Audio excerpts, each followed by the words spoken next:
자, 오늘은 추수감사 예배, 우리 추석절에 보냅니다.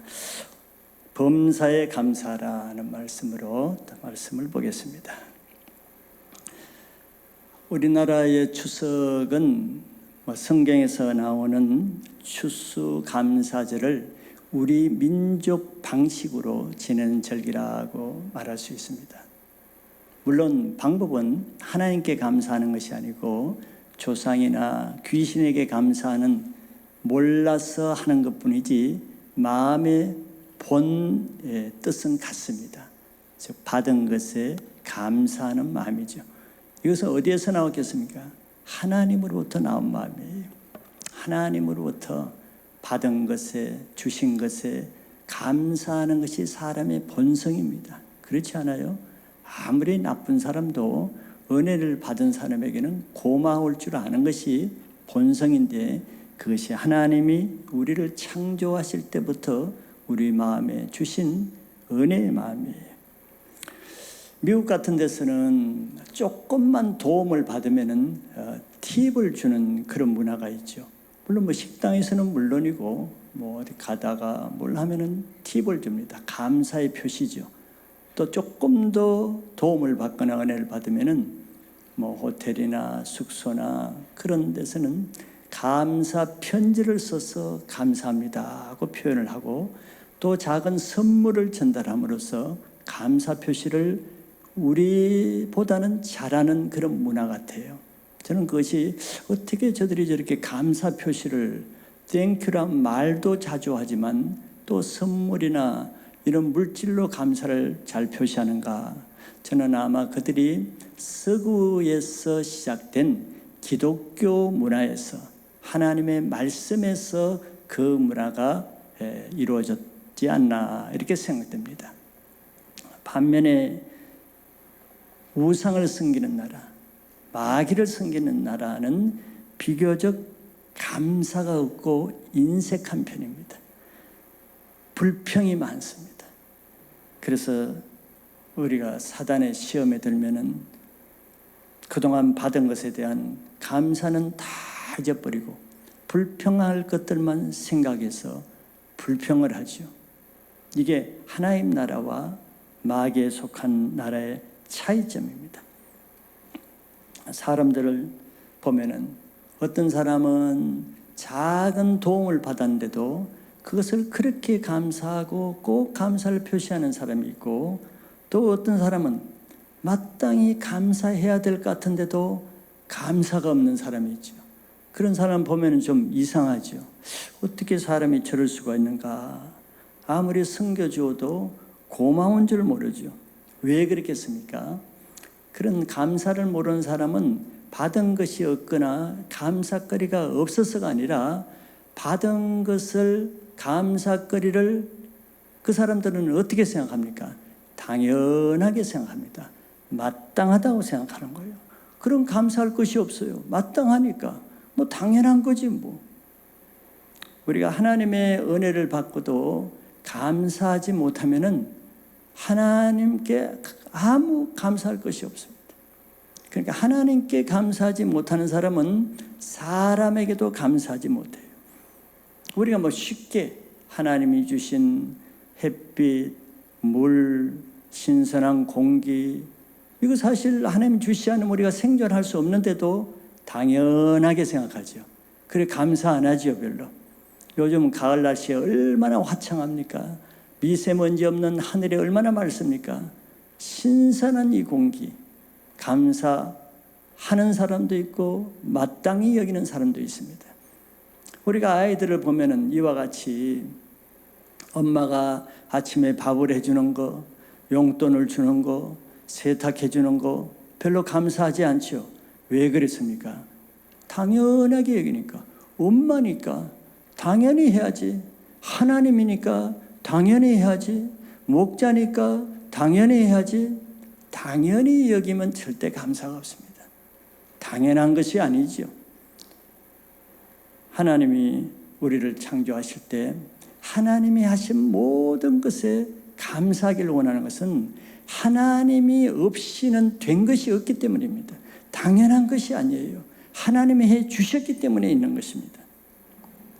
그런데도 사단은 100가지, 1000가지 감사할 것을 줘도 한두 가지 섭섭한 것, 자기 마음에 맞지 않는 것, 그걸 찾아가지고 100가지를 다 무효화시키고 한 가지로 인해서 불평하는 능력을 가지고 있어요. 이게 불평하는 사람의 특징입니다. 감사할 것이 없어서 불평하는 거 아니에요. 100가지를 당연히 여기기 때문에 감사가 없습니다. 그러나 우리가 적극적으로 감사를 하면은 불평거리가 다 떠나게 됩니다. 감사는 불평을 막는 최대 방어막이에요. 그래서 감사는 하나님의 은혜를 초청하는 것인 반면에 불평은 사단을 부르는 재앙거리입니다. 그래서 감사를 많이 하는 사람은 하나님의 은혜가 풍성하고 감사가 넘치는 삶이 되는 반면에 불평을 달아놓고 하는 사람 보세요. 그 불평이 스스로 자기의 삶을 불행하게 자초합니다. 자기가 끌어들이는 거예요. 자, 오늘 추수감사 예배를 통해서 감사로 모든 우리 성도님들이 형통하고 행복한 삶을 살 수 있는 좋은 예배가 되시기를 기대합니다. 자, 오늘 말씀은 짧은 한마디지만 짧은 한마디에 다 들어 있습니다. 범사에 감사하라 그랬죠. 먼저 감사를 어디까지 해야 되는가? 뭐 얼마나 감사해야 되는가? 무엇까지 감사해야 되는가? 감사의 범위를 하나님 말씀하시는 하고 있죠. 우리가 감사하라고 할 때 여러분들 기억이 납니까? 뭐 감사해야지? 이번 주는 별로 없는 것 같은데, 이번 달은 별로 없는 것 같은데, 올해는 별로 없는 것 같은데, 그렇게 생각이 좀 들죠. 왜냐하면 당연하게 마땅히 여기는 것이 습성이 되어 있기 때문에 그래요. 지금 있는 것이 당연하다고 생각하면 감사거리 별로 생각 안 납니다. 뭐 당연하지 뭐. 자기 안에 감사거리 뭐 당연하지. 뭐 자기 남편, 자기 자녀, 오히려 더 심하면 불평거리만 하고 감사거리가 생각 안 나죠. 이게 우리의 생활의 패러다임에 젖어 있으면 그렇게 됩니다. 어디까지 감사해야 되는가? 정말 기절할 만큼 기쁜 일이 있어야 꼭 감사합니까? 우리는 그렇게 생각하죠. 그런데 성경은 뭐라 그럽니까? 성경은 감사를 어디까지, 어떤 것까지 하라고 합니까? 우리는 조건 있는, 즉 감사거리가 있을 때만 꼭 감사해야 될 일만 감사하면 된다고 생각하죠. 그 우리 생각입니다. 하나님의 기준은 뭡니까? 하나님은 그 모든 감사 조건과 범위와 기준이 한계가 없습니다. 기준이 없어요. 범위가 없습니다. 왜? 범사에 감사를 하셨습니까? 범사라는 말이 뭔지 아시죠? 모든 일입니다. 모든 상황, 모든 조건, 모든 것이 다 이 범사에 포함되는 거예요. 포함되지 않는 것이 없다는 겁니다. 범사란 말은 우리가 이해할 수 없는, 도저히 이해할 수 없는 일, 감사할 수 없는 일, 너무 부당하고 억울한 일, 이것도 범사에 속하죠. 범사에 속하는 거예요. 우리는 도저히 이런 것을 감사 제목에 넣을 수가 없잖아요. 근데 하나님의 기준은 그게 아니에요. 결코 감사할 수 없는 일, 너무 억울한 일도 다 이 범사란 말에 포함되는 겁니다. 코로나로 감사하면은 지금 돌 맞아 죽을 형편이죠. 그래서 제가 아까 기도할 때 코로나로 감사합니다 나올라 그러다 이 들을 때 돌 맞아 죽지 않기 위해서 제가 절제한 겁니다. 근데 사실 코로나도 범사에 들어가는 거예요. 코로나로 인해서 사업이 망한 것, 부채로 허덕이는 것, 카드 빚에 헐떡거리는 것, 큰 사기를 당한 것, 부부관계가 최악의 상태를 치닫고 있는 것, 직장을 실직하는 것, 결혼 문제가 막히고 질병을 도저히 고칠 수 없는 악성 질병에 시달리고 알코올 중독인 남편, 가정폭력에 시달리는 아내, 게임 중독에 빠진 자녀들, 성중독, 도박 중독, 불의의 사고, 이것도 다 범사에 들어가는 거죠. 근데 우리는 이런 사건을 어떻게 생각합니까? 불평거리 항목에 들어가잖아요. 원망해야 될 종목에 들어가지 않습니까? 이것이 틀리는 거예요. 근데 하나님의 기준에는 이것도 감사거리에 들어가는 겁니다. 놀랍죠? 자, 이런 받아들일 수 없는 상황에서 감사하는 것이 하나님이 우리를 향하신 뜻이라고 합니다. 하나님의 뜻이에요. 내 뜻은 아니지만 하나님의 뜻은 맞는 것입니다. 그럼 누구 뜻을 따르겠어요? 내 뜻대로 따르면은 나는 불평거리로 살게 되지만 하나님 뜻대로 살면은 감사거리로 살 수 있는 거예요. 그건 자기 선택입니다. 도저히 감사할 수 없는 이런 상황에서 감사하는 것이 하나님을 신뢰하는 사람이 가질 수 있는 믿음입니다. 이런 믿음을 가질 수 있기를 바랍니다. 자, 그럼 감사해야 되는 이유들을 한번 생각해 보겠습니다. 도저히 감사하면 안 될 것 같은데 왜 범사에 감사하라고 하시는가? 우리는 그 이유를 몇 가지만 한번 생각해 봅니다. 첫째, 본문에 나온 대로는 하나님의 뜻이기 때문이다, 이렇게 말씀해요. 어떤 상황에서도 감사하지 않는 것은 하나님의 뜻이 아니라는 거예요. 감사할 수 없는, 도저히 감사가 안 되는 것에 감사하지 않는 것이 당연한 게 아닙니다. 그건 하나님의 뜻이 아니에요. 그건 다른 말로 하면 하나님께 불순종하는 겁니다. 감사의 반대가 뭡니까? 불평이죠.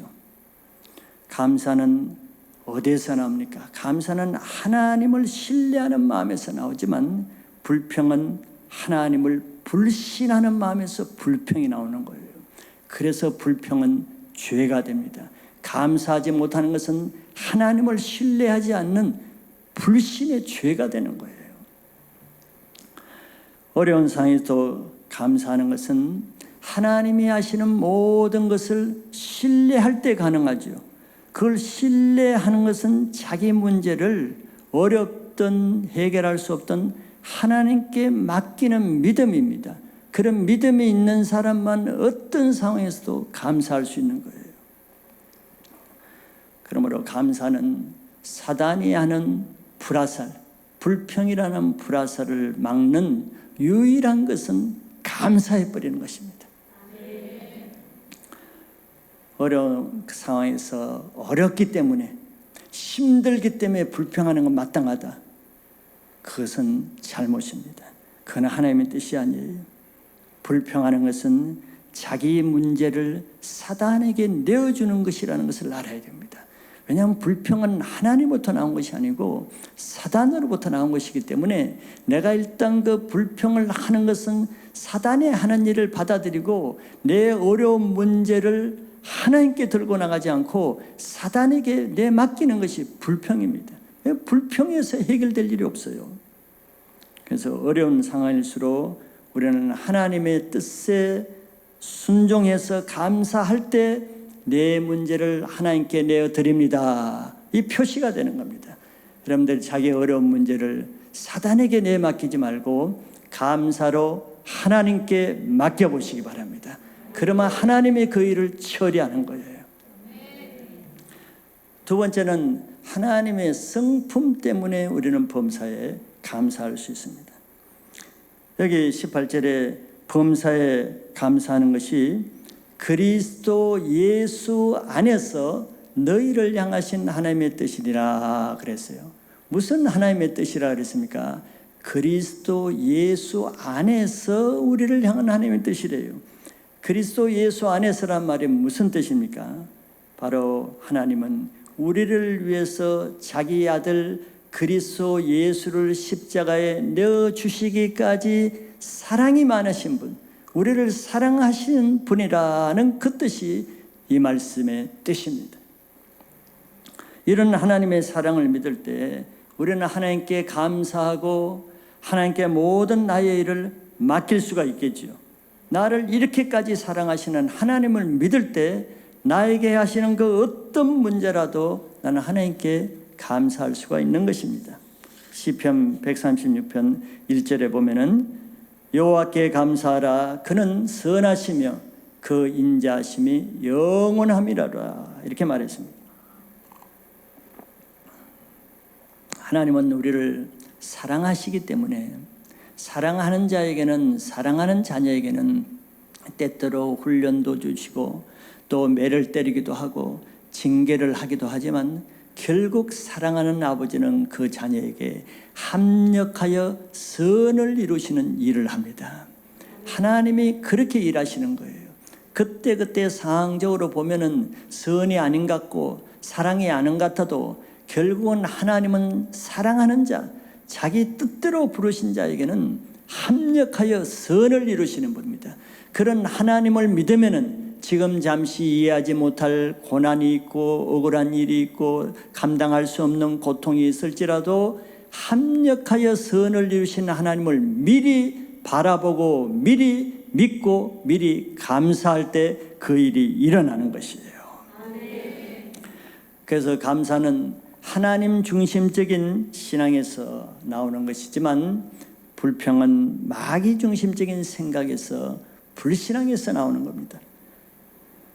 그래서 감사는 자기에게 일어나는 모든 일, 자기의 행하시는 모든 하나님이 옳다는 것을 인정하고 그 어려운 상황 속에서 내가 하나님 편에 서는 것이 감사하는 거예요. 반대로 불평은 하나님이 나에게 하는 모든 일이 잘못되었다고 말하면서 자기 자신을 사단 편에 서서 하나님을 대적하는 것이 불평하는 것입니다. 어려운 문제와 현상만 바라보면 불평이 되지요.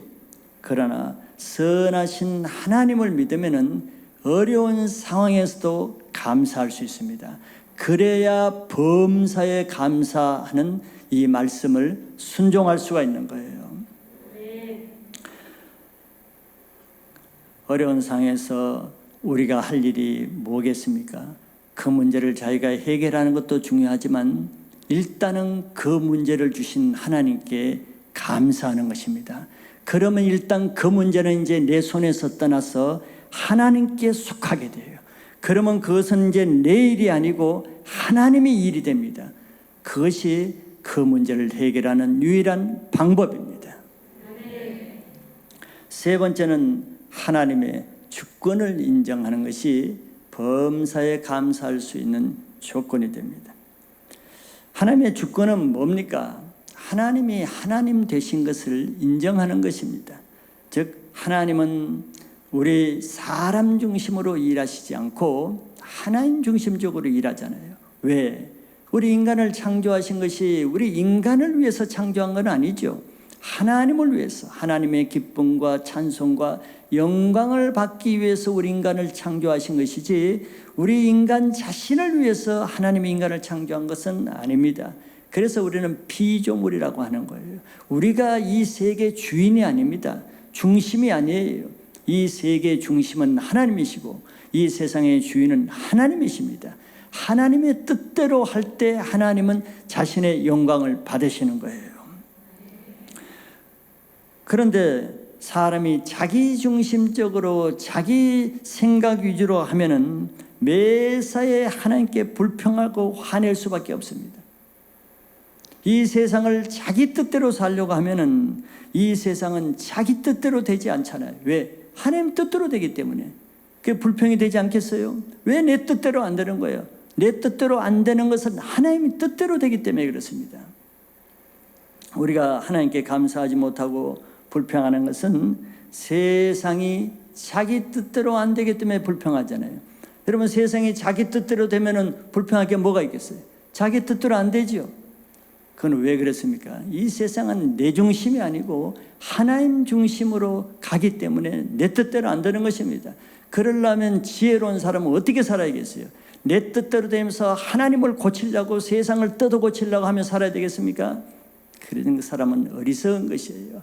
어차피 이 세상은 하나님의 뜻대로 돌아간다면 내가 피조물로서 하나님의 영광을 위해서 태어난 존재로서 하나님의 주권에 따라서 하나님의 뜻에 나를 바꾸려고 그러고 하나님의 하신 일에 내 뜻을 꺾으려고 그러고 하나님의 영광을 위해서 자기를 부인하려고 그러고 하나님의 기쁨을 위해서는 자기가 십자가에 죽기까지 하려 그러는 그런 사람이 하나님의 영광을 위해서 살 수가 있는 겁니다. 그렇게 할 때 나는 이 세상에 일어나는 모든 일, 하나님이 하시는 모든 일에 감사하지 않을 이유가 없는 거예요. 왜? 어차피 나는 내 뜻대로 사는 인생이 아니니까. 하나님 뜻대로 사는 인생이니까 감사하기만 하면 되는 겁니다. 그래서 내 신앙의 패러다임, 신앙의 주권을 나에게서 하나님께로 돌려드리는 사람은 모든 일에 감사할 수가 있게 되는 거죠. 욥은 하나님이 인정하시는 동방의 의인입니다. 정말 하나님도 인정하시는 그의 경건 신앙을 가지고 있었죠. 그런데 그가 아무 잘못한 것이 없이 평상시대로 하나님께 예배를 드리고 자녀들이 죄를 짓지 않기 위해서 제사를 드리고 그러는데 하루아침에 아무 연고 없이 10명의 7남 3녀의 자녀들이 하루아침에 다 죽고 수천 마리의 나귀와 양떼들이 하루아침에 다 몰살해버리고 즉 파산해버렸습니다. 모든 자녀들이 다 죽고 재산이 다 파산되는 기가 막힐 일을 당했어요. 불평하기 딱 좋은 일이죠. 왜? 내가 하나님께 평생 예배드리고 하나님께 범죄하지 않고 하나님 위해서 살았는데 하나님이 이렇게 하셨단 말이에요. 하나님 더 믿을 수 있겠어요? 하나님을 더 찬양할 수 있겠습니까? 어렵죠. 이런 때는 불평해도 되겠다. 사람들은 그렇게 생각하겠죠. 그러나 욥이 어떻게 했습니까? 이런 기가 막힌 상황에서도, 이런 절망 상황에서도 그는 놀랍게도 하나님께 감사하며 예배드리고 찬송했다는 거예요. 그러니 그 신앙을 하나님이 인정한 겁니다. 좋을 때야 누가 감사 못해요?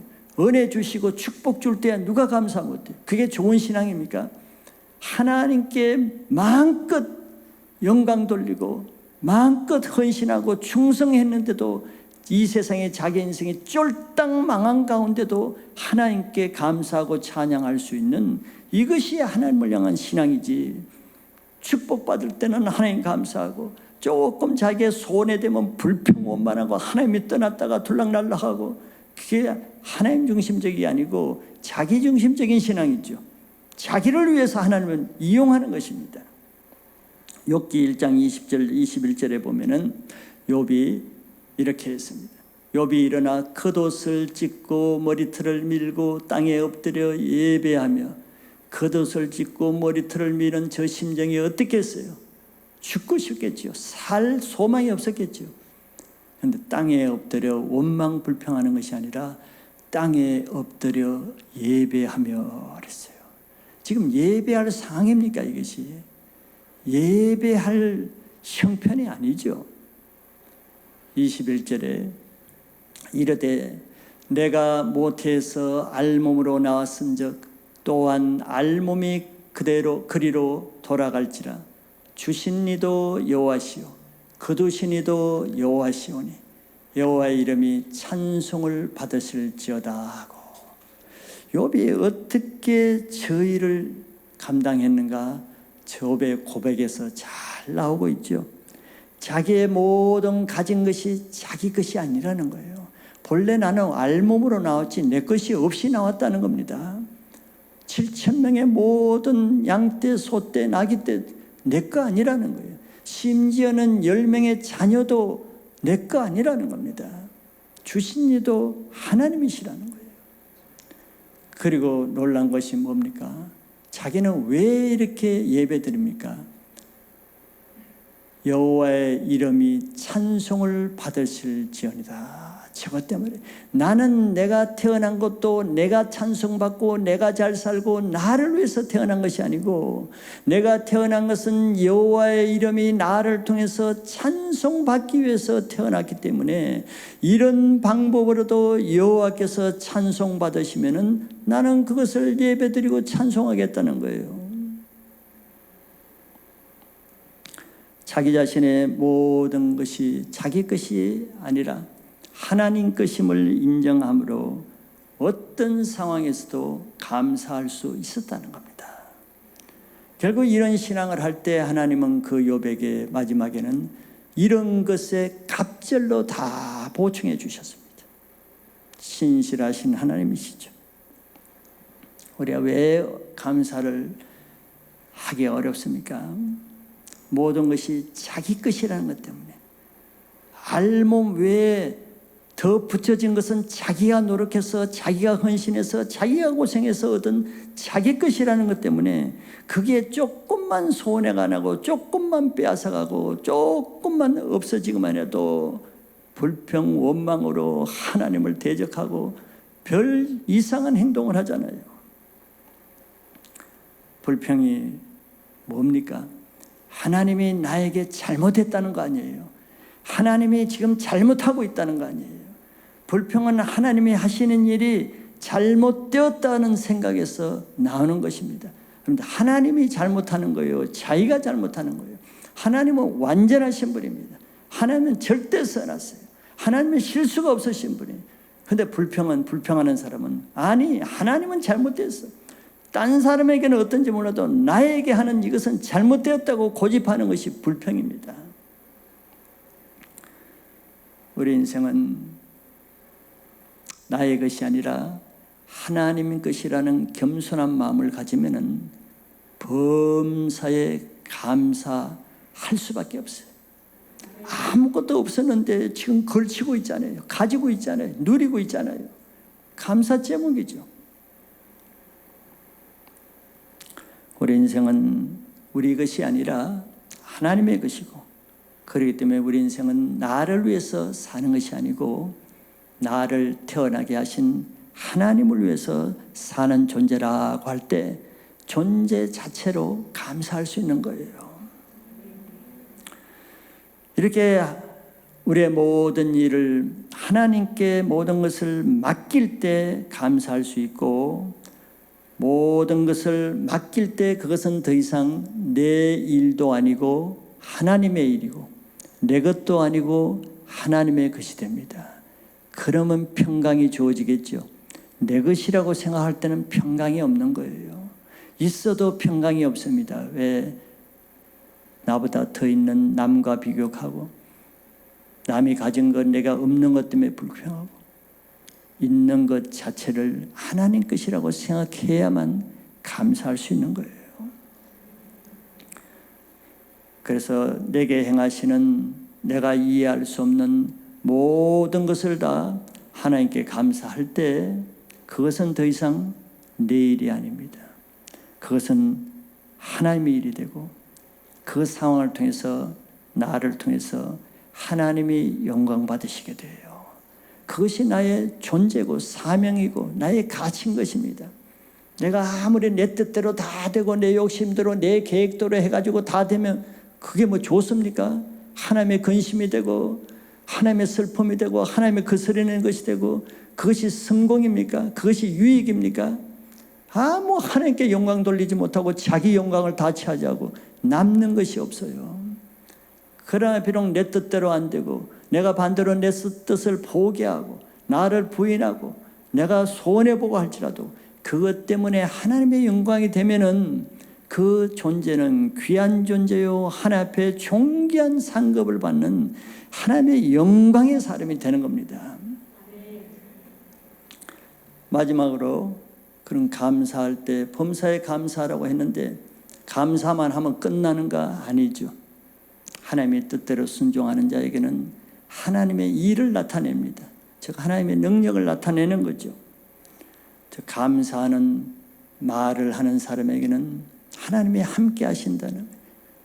우리 예전에 제가 말씀을 많이 들었지만 식물이나 물을 실험할 때 그 물을 두고 또 어떤 화초를 두고 감사하는 말을 하고 사랑하는 말을 하면은 물결이 달라지고 식물이 자라나는 것이 달라진다는 실험 결과를 제가 소개해 드린 적이 있습니다. 실제거든요.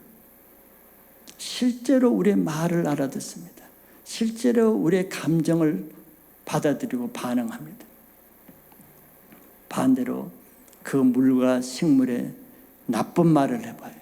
불평하고 미워하는 말을 해보세요. 식물이 생명력이 없이 시들어지고 죽어갑니다. 쇠퇴해 가요.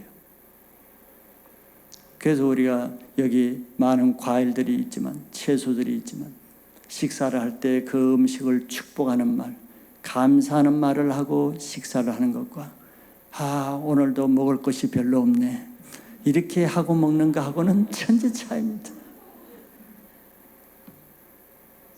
저는 요즘 코로나라서 하루 종일 교회에 있다 보니까 창살 없는 감옥 같아서 석양이 질 때쯤 되면은 옥상에 한번 올라갑니다. 갈 데가 거의밖에 없어요. 그래서 옥상을 돌면은 화초가 있으면서 대화할 사람이 교회에 아무도 없어요. 화초하고 대합니다. 너 좀 보기가 너무 좋다. 너 여기 어제 올라가니까 너 여기 좀 페인트 칠이 묻었네. 굉장히 아프겠다. 그런데 나무와 화초와 대화를 해서 그런지 하여튼 화초가 잘 자라요.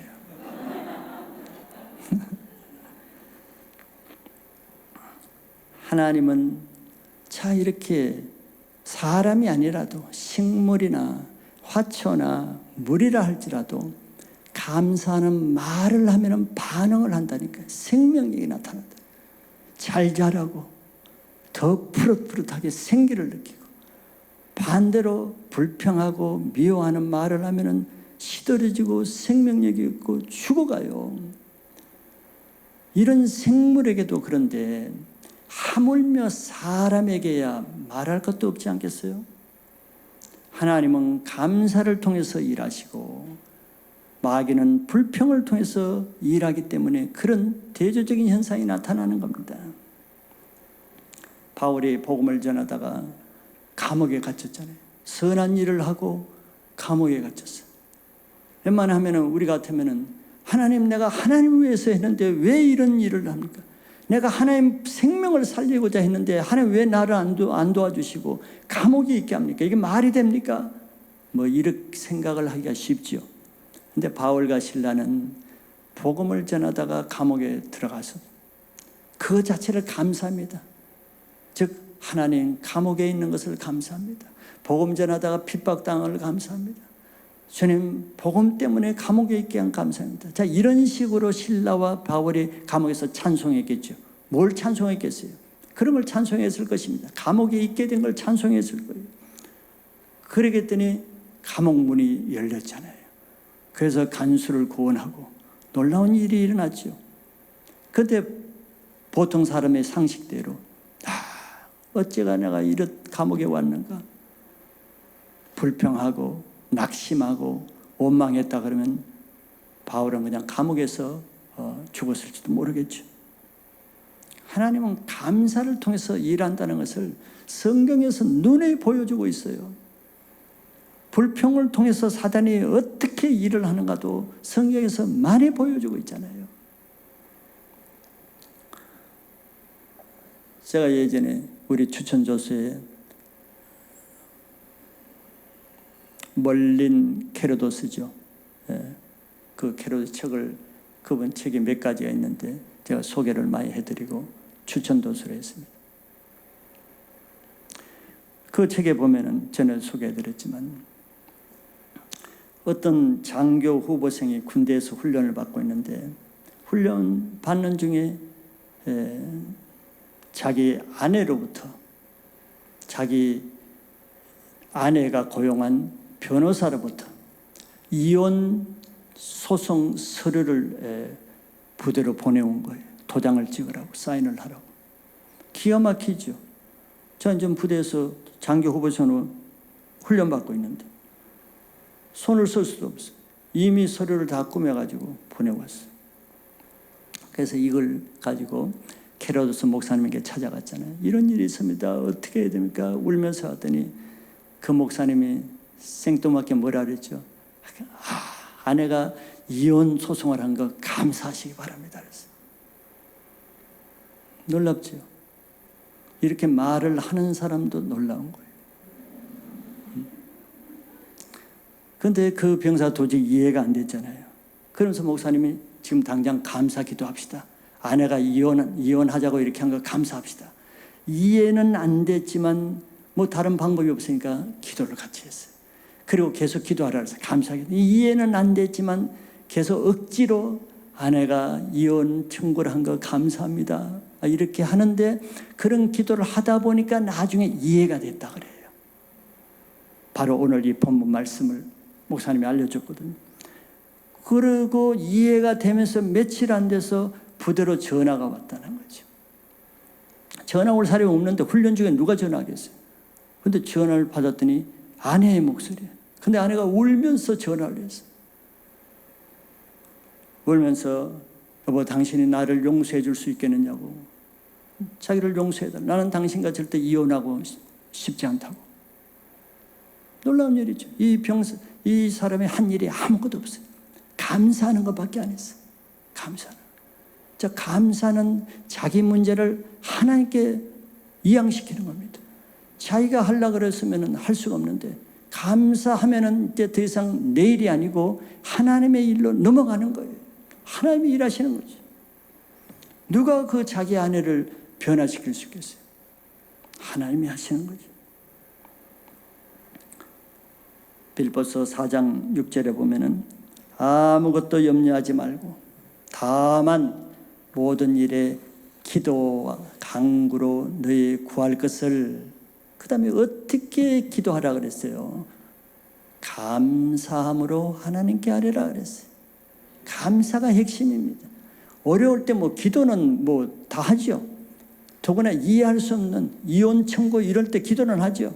원망하고 불평하면 어떤 이런 일이 있을 수 있습니까? 하나님 이게 말이 됩니까? 막 이렇게 기도를 해요. 그런데 하나님은 기도는 하되 어떻게 하라 합니까? 감사함으로. 이혼하게 된 거 감사합니다. 이혼 서류 받게 된 거 감사합니다. 아내로 하여금 이혼하게 한 거 감사합니다.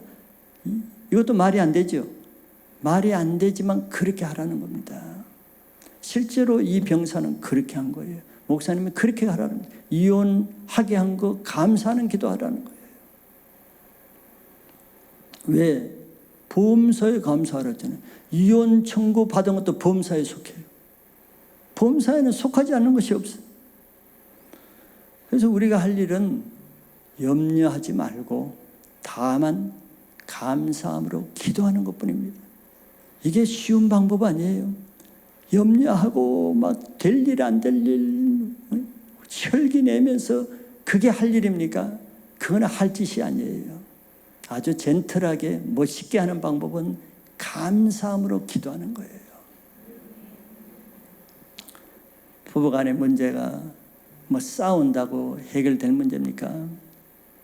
재판정에 간다고 해결될 문제예요. 차라리 자기를 어렵게 하는, 자기에게 맨날 이혼하고자 하는 그런 아내를 감사하고, 자기를 맨날 괴롭히는 그런 남편을 감사하고, 해결하지 못하는 이 부부간의 문제 그 자체를 감사하면은 그 문제가 하나님께로 이양되는 겁니다. 이제 내 손을 떠나는 거예요. 그럼 하나님이 그때부터 일하시는 겁니다. 일본의 어떤 폐암 말기인 할머니가 한 분 계셨다 그래요. 어느 책에서 본 건데, 폐암, 다른 암도 그렇지만 폐암은 참 어려운 것 아닙니까? 나이 든 사람에게는 이런 이 폐암 뭐 이런 것이 굉장히 심각한, 폐암 말기니까 뭐 솔 쓸 수가 없었겠죠. 자, 이 폐암 말기의 할머니가 있었는데, 그 할머니는 이제 어떤 방법으로 했느냐, 폐암 말기인 것을 알고 자기에게 폐암이 걸린 것을 감사하는 기도를 했어요. 좀 놀랍죠? 자기에게 폐암 말기가 된 거 감사할 수 있어요. 하나님의 방법은 사람의 생각을 뛰어넘어야 하나님 방법을 할 수 있어요. 이게 매일 자기에게 폐암 걸린 것을 감사할 뿐더러 매일 또 감사할 거리를 찾아서 매일 감사 기도를 하는 거예요. 매일. 그리고 지나간 자기 평생에 지금까지 자기를 도와준 거, 자기에게 은혜 베풀어 준 사람, 자기를 조금이라도 도움 준 사람, 그런 사람을 다 기억해서 매일 감사 편지를 쓰는 거예요. 그때 이런 일을 감사했습니다. 그때 나에게 이렇게 도와준 거 감사했습니다. 계속 감사를 3년 동안 매일 그렇게 감사 생활을 했다는 거예요. 그래서 3년 후에 MRI를 찍어봤는데 폐암이 깨끗하게 사라졌다는 거예요. 자, 범사에 감사하는 것이 어떤 항암 치료보다도 더 강력한 하나님의 치유 방법이죠. 의사가 치유할 수 없는 병은 있지만 하나님이 치유할 수 없는 병은 없잖아요. 감사하는 것은, 폐암으로 감사한다는 것은 인간적으로는 감사할 것이 아니지만 폐암을 주신 것으로 감사한다는 것은 폐암을 하나님께로 이양시키는 겁니다. 나는 할 수가 없으니 하나님 이 폐암 하나님 가져가세요. 하나님이 처리해 주세요. 이양하는 것이 폐암을 감사하는 겁니다. 코로나가 언제 종식됩니까? 코로나로 인해서 감사하면은 코로나를 하나님께 돌려드리는 거예요. 절망적이고 낙심될 일일수록 우리가 지푸라기라도 잡는다는 말을 있지요. 그건 사람이 하는 일이고, 절망적이고 낙심할수록 우리가 막아야 될 것은 불평하는 것입니다. 원망하는 것입니다. 하나님을 대적하는 거예요. 불평하는 것은 하나님의 도움을 거절하는 것입니다. 물리치는 거예요. 하나님 필요 없습니다. 하나님 상관하지 마세요. 어려운 일, 힘든 일, 고통스러운 일에서 불평하는 것은 하나님을 외면하고 하나님을 미워하고 하나님의 도우려는 것을 뿌리치는 것이 불평하는 겁니다. 더구나 불평하는 것은 하나님은 저리 가라 해놓고 사단을 불러들이는 것이 불평하는 거예요.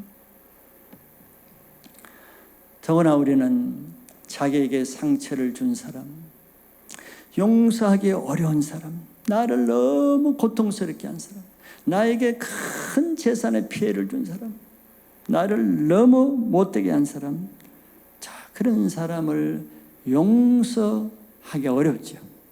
용서하지 못하면 쓴뿌리가 되죠. 그것은 어떤 역할을 합니까? 용서하지 못하고 미워하고 정죄하고 고통하는 것은 자기 영혼이 사단이 주는 독곡물을 마시는 것과 같습니다. 그래서 용서하지 못하는 사람은 자기 스스로 먼저 쓰러져요. 자기가 사단이 주는 쓴물을 마시는 겁니다. 그걸 이길 방법이 뭐겠어요? 그 사람이 나에게 와서 용서를 빌고 삭삭 빌고 석고 대제를 해야만 합니까? 그렇게 해결되는 게 아닙니다. 그런 일에는 감사하는 것입니다. 그런 사람을 주신 거 감사합니다. 그 사람이 나에게 이런 행동을 한 것도 감사합니다.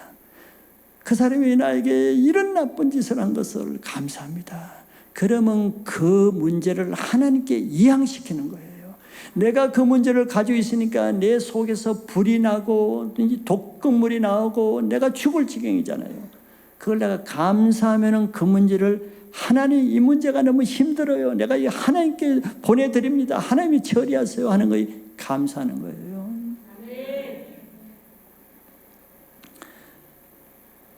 우리는 그런 사람까지도 나를 힘들게 하고 나에게 해코지를 한 사람 감사해야 돼요. 그 사람 때문에 하나님 내가 십자가를 그때서야 깨달았습니다. 하나님 그 사람 때문에 내가 용서가 뭔지를 그때 깨달았습니다. 그 사람이 아니었으면 내가 자기 부인이 뭔지도 모르고 자기 십자가를 못 박힌다는 것도 몰랐는데 그 사람 때문에 내가 주님의 이 비밀을 깨달았습니다. 또 주님 그 사람 때문에 내가 겸손을 깨닫고 그 고난 때문에 내가 신앙 훈련을 하고 내 인격이 훈련을 하고 내 인격이 다듬어지고 내가 꺾어지고 그렇게 하시니 감사합니다. 감사할 제목이 많은 거예요. 나에게 꼭 잘해주는 사람으로 인해서만 내게 유익이 아니라 나를 힘들게 하는 사람을 통해서 내적으로 고난이 내게 유익이니 시편 기자가 말하잖아요. 그런 사람이 아니면은 깨달을 수 없는 하나님을 깨닫게 된 거 감사할 수 있는 거예요. 그렇기 때문에 이렇게 하나님 중심적으로 바라보면은 이 세상에 감사하지 못할 것이 아무것도 없습니다. 요즘 시대는 어렵기 때문에 또 학교도 잘 안 가고 또 실직돼서 집에 있고 남편, 아내, 자녀들이 한 공동체에 있기 때문에 좋기도 하지만 많은 어려움도 있죠. 자기 자녀 문제, 매일 게임에 빠지고 매일 새벽까지 유튜브에 빠져 있고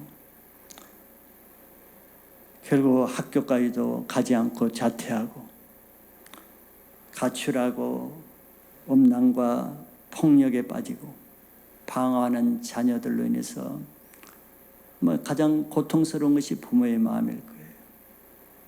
그렇다고 그 자녀를 책망하고 욱박지르고 매로 다스리고 그런다고 바뀌어지는 겁니까? 그런 걸로는 한계가 있죠. 더 안 좋게 됩니다.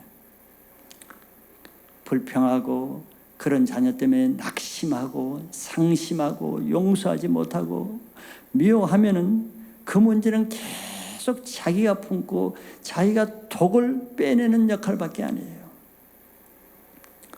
일단 하나님의 말씀에 순종해서 그런 게임에 빠진 자녀 주신 거 감사하고 이해는 안 되고 하기는 어렵겠지만 결국 자퇴도 하고 가출하고 음란에 빠진 그 자녀에게 그 자녀를 자기 자녀를 주신 것을 감사하고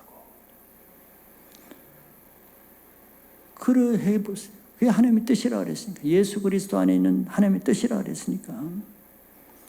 일단 내 편에서 그렇게 감사를 하면은 그 문제는 이제 나에게 떠납니다. 이제 하나님이 소관이에요. 하나님이 하실 일이에요.